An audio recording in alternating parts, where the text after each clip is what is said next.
պարոն Ղևոնդյան, մայիսի 5-ին այստեղ եվրոպական հավաք է անցկացվելու, եվրոպական երկրների առաջնորդներն են լինելու Հայաստանում։ Սա բնականաբար մեծ միջոցառում է եւ որ ամենակարևորն է, հենց իշխանությունն է ներկայացնում որպես նաեւ արտաքին քաղաքական հաղթանակ։ Նախ կիսում եք այդ կարծիքը, որ սա իսկապես այդ ֆրոնտում հաղթանակ կարելի է համարել, եւ արդյոք այս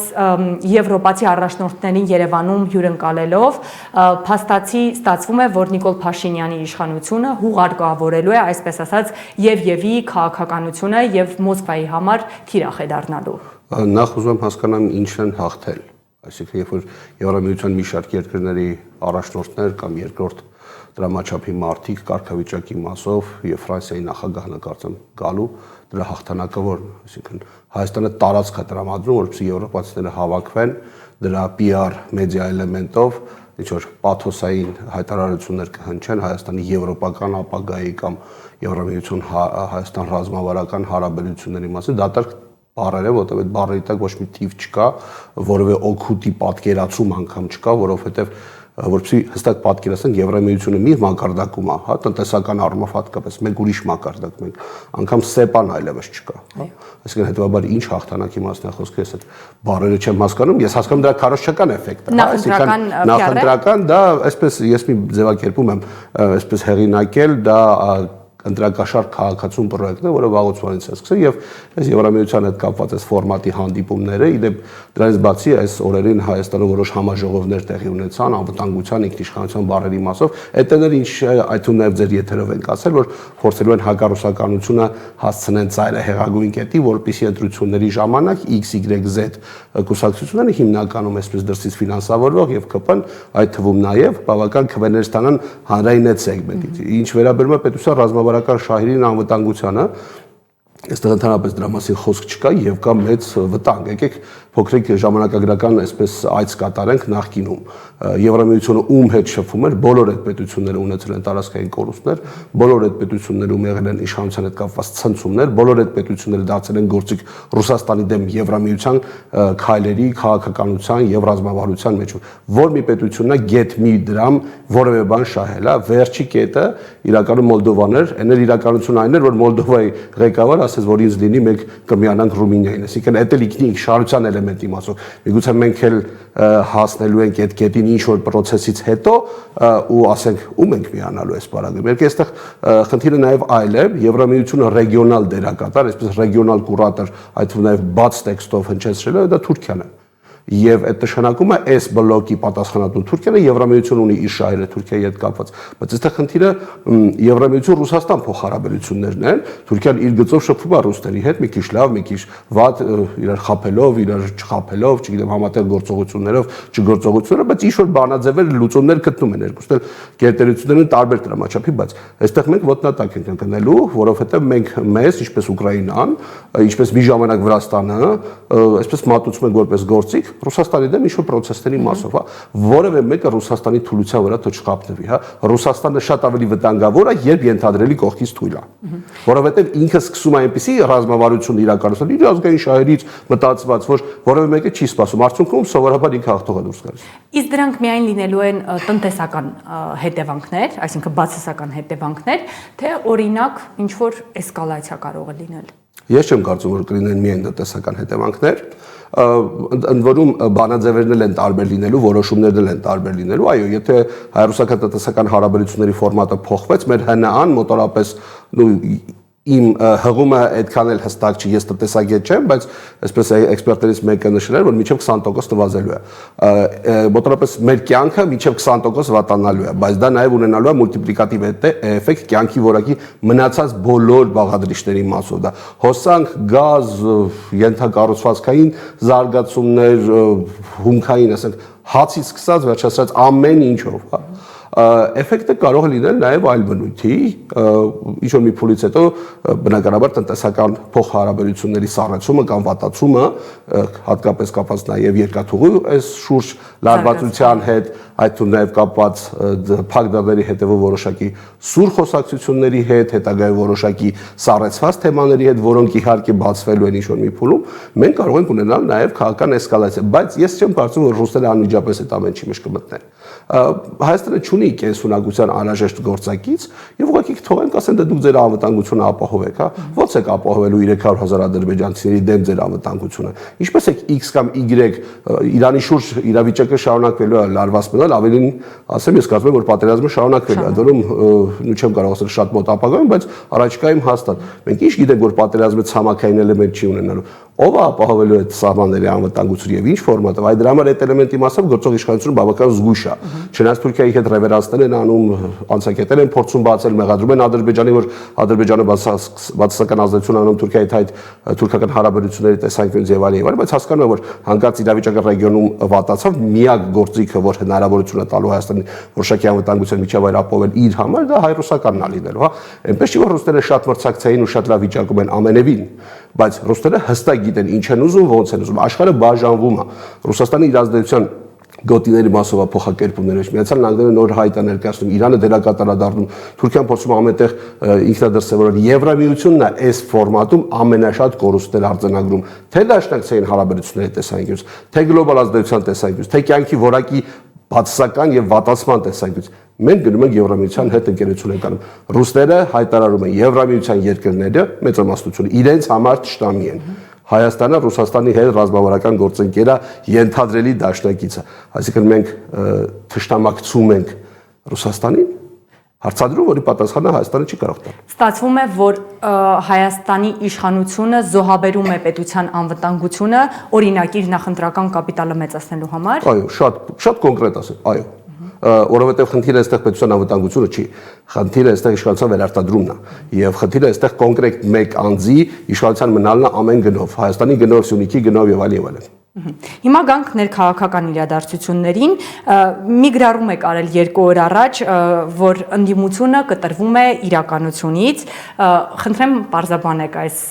գրառումը, ինչու ունեք այդպիսի տպավորություն։ Որովհետև էլեկտրոնային հարթակներում, ցանցային հարթակներում, մեդիա հարթակներում այն ակտիվությունը, որ ունի ընդդիմության տարբեր, ընդ որում ես ավելի շատ կոնկրետ ընդդիմադիր շրջանակի էի, հա, այդ մասին ասում, բայց այդ ամեն ինչը կարելի է ավել կամ պակաս տոկոսային դրույթներով նաև այսպես ներկայացնել բոլոր ընդդիմադիր բոլոր սեգմենտներին, հա, մեկի մոտ մի քիչ ավելի փորձառություն կա, մեկի մոտ պակաս փորձառություն կա, պետք է հասկանալ, որ սա խաղ չի։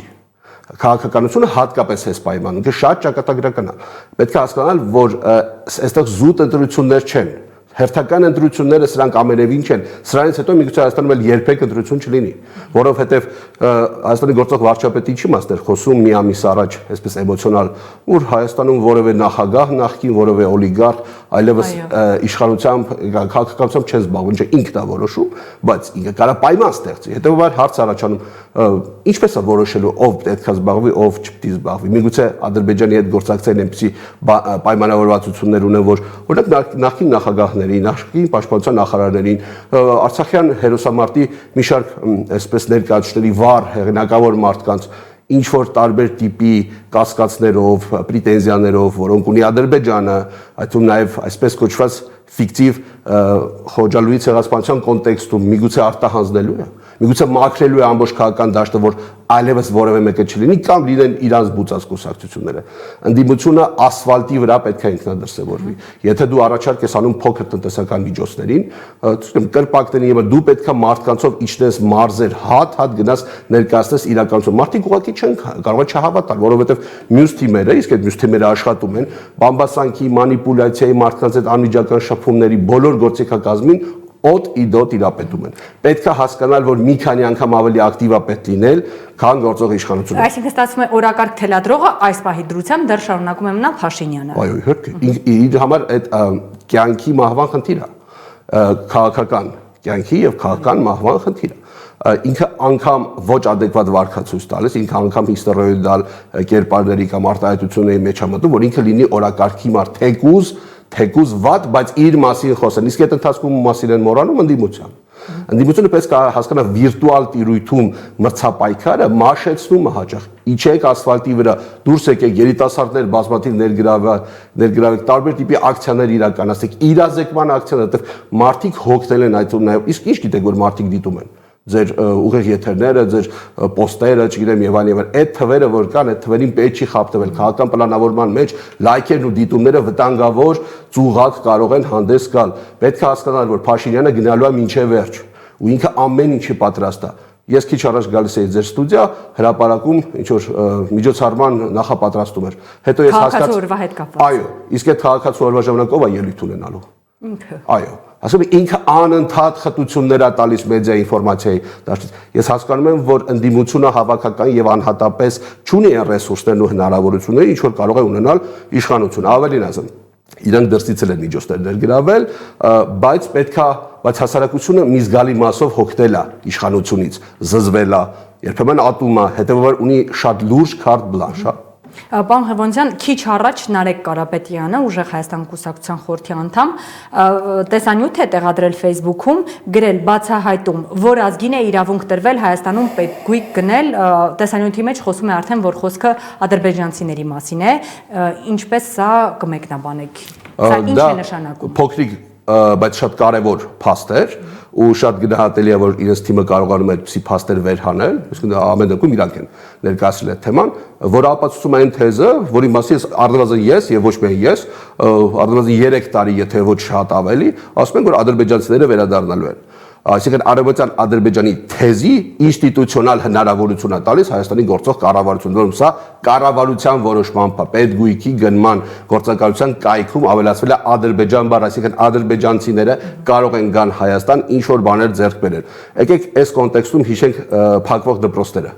որ մարզերում են եղել, ինչ շրջանակում են եղել եւ այլն։ Եկեք այս կոնտեքստում հիշենք տուրիստական, այսպես ճանապարհորդությունների մեջ գտնված են մի քանի ադրբեջանցիներ, ովքեր իբրև եկել են իրենց հայրենի հող։ Եկեք այստեղ հիշենք արևմտյան Ադրբեջանի ՀԿ-ն, որը ինստիտուցիոնալ աջակցություն եւ բավական PR, այսպես աջակցություն է ստանում ամբողջ Ադրբեջան պետության կողմից։ Եկեք այստեղ հիշենք Իլհամ Ալիևի ադրբեջանցիների վերադարձ իրենց հայրենիքը կեղծ թեզերի թեմաները։ Եկեք այստեղ հիշենք բոլոր այն փաստաթղթային կադաստրային վկայականների սերեքսներով, այդ թվում նաև ենթադրում եմ Ռուսաստանից արխիվներից հանել են այդ ամեն ինչը, հավանաբար իրանք էլ են ունեցել։ Մարդիկ լուրջ պատրաստվում են,